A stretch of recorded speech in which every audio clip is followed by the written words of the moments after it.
Então, de volta neste quarto bloco, neste papo saudável e altamente informativo para você, nós estamos aqui com um ícone, né, da nossa cultura, que é o professor Seráfico, conversando sobre ciência e tecnologia na Amazônia. O professor Seráfico vai ter um evento importante, um seminário importante, que vai debater ciência e tecnologia na Amazônia. Vamos comentar um pouquinho? Vamos começar a conversar sobre isso por uma observação. Eu não faço distinção entre o lado técnico e o lado político. Eu, na verdade, vejo uma moeda com faces quase impossíveis de identificar claramente. Porque lembro-me que a nossa visão da política é uma visão muito viciada pela politicalha de que nós somos testemunha. Às vezes até eu digo que nós temos muito mais politicanalhas do que políticos. Então, o que acontece é que nós não temos aquela visão política que tanto motivava os gregos, né? E a gente conhece política de Sócrates, de Aristóteles, de Platão, né? Mas o que eu digo é o seguinte: a política é a mais alta e excelsa atividade humana, porque a política, no meu entendimento, é o pleno exercício da vontade humana. Então a sociedade que nós teremos amanhã é determinada pelo que nós quisermos hoje, quisermos e fizermos. Então nenhum de nós é inocente na construção da sociedade. Isso é basicamente. Daí porque eu me envolvi, estou envolvido até o pescoço com o Seminário Panamazônico.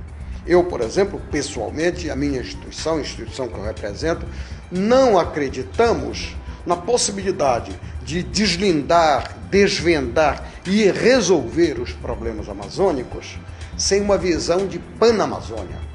Nós todos estamos na Panamazônia. Eu dou um exemplo muito simples, um exemplo muito rudimentar, muito tosco, para mostrar quanto nós dependemos dos irmãos latino-hispânicos e não nos damos conta disso e às vezes até zombamos deles porque eles têm a infelicidade de ser mais empobrecidos que nós.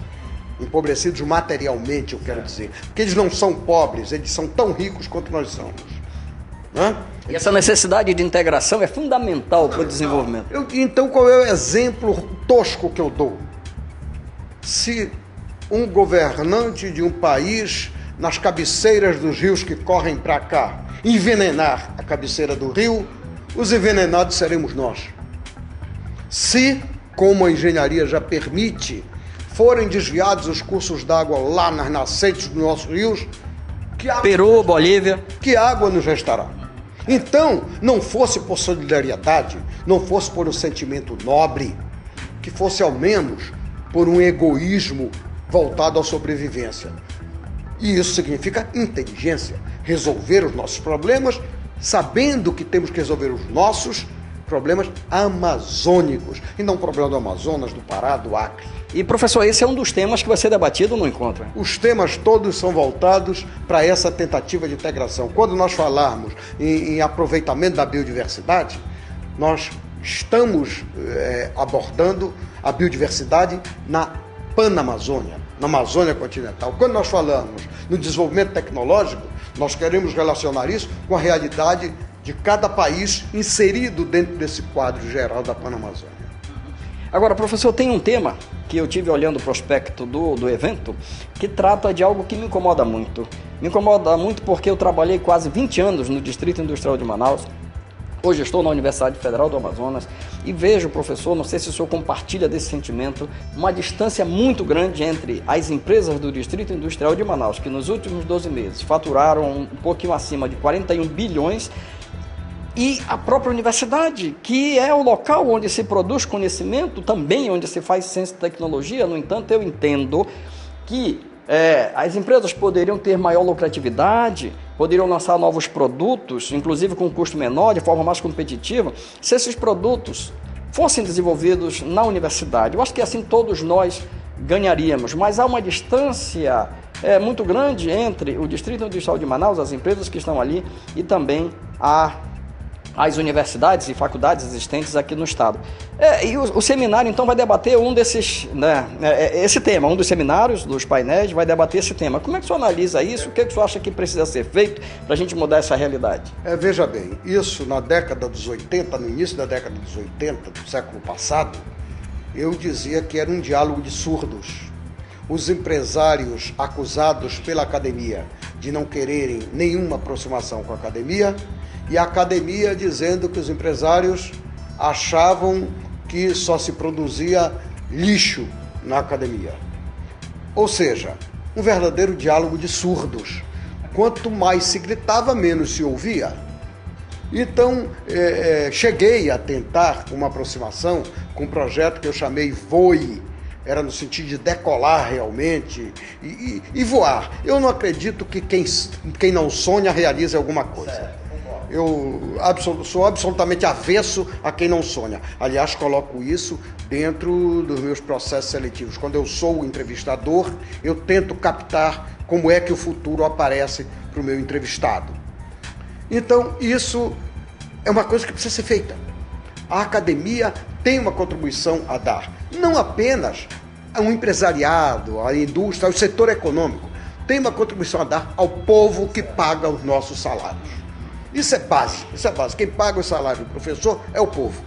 Agora, eu não sei se você percebe também uma coisa, que aqueles empresários que, além de consultar os livros Caixa, Razão, Diário, consultam outros livros, são mais sensíveis a este apelo da universidade. Você pode ver, aqueles que mais se aproximam da universidade é porque tem na sua estante mais do que o Caixa, o Razão e o Diário. Então, é fundamental que nós entendamos isso. Eu acho que nós da academia temos que entender a função do Caixa, do Razão e do Diário, e quem está fora da academia tem que entender que há outros livros nos quais a sabedoria humana pode ir se construindo. Então, professor, traduzindo, significa que apesar de o nosso ser um sistema capitalista, os resultados de aumento de riqueza e produtividade podem ser obtidos não apenas olhando questões eminentemente econômicas, né?